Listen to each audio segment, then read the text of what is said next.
The lifeblood for any business is stock turn. Now, stock turn does vary on the type of product we're selling. One thing that comes across is that the larger, more expensive items may have a higher gross profit, but often their stock turn is lower and they may perform less effectively in the business, while small products with a low gross profit may have a high stock turn and be more profitable for the business. In our industry, stock turn varies through the year. In spring, products are going out the door quicker than in winter. But in the benchmarking, we've looked at the yearly average of stock turn. Now, this will vary depending on the type of climate, but again, we've got an average to work on. So the important thing is, how quick can we turn this product? Now, it'll vary on a number of factors, but stock turn is critical to the success of your organisation. And your team should know what the stock turn is and be able to manage stock effectively.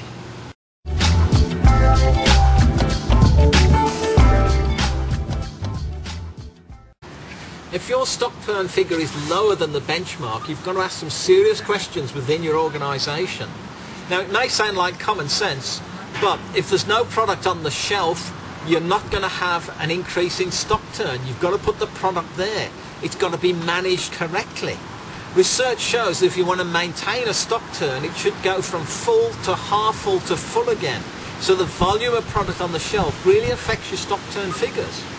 The price points will affect your stock turn figures. If the price point is wrong or you perceive it's too expensive or too cheap, the stock may stay on the shelf too long. And of course, your quality standards. Quality is critical. Consumers are not going to buy a low quality product. You need to analyse your merchandising and your display. Are you changing your merchandising and display areas on a regular basis? This is critically important when you're looking at displays, which must be changed at least once a month if you're going to maintain an increased stock level.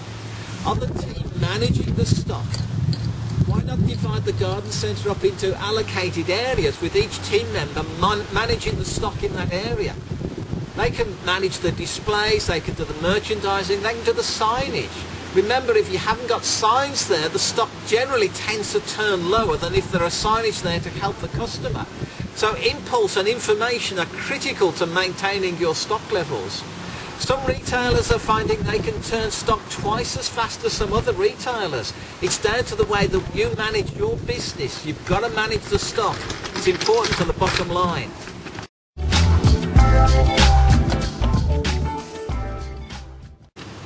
Benchmarking, looking at stock turn, gives you a picture of the global size of your business, but retail is detail. We need to micromanage our businesses, and therefore sales per square metre are critically important. How are individual products performing in your business is what success is about. So the final bit of benchmarking, we're going to look at sales per square metre and look at the detail in your organisation.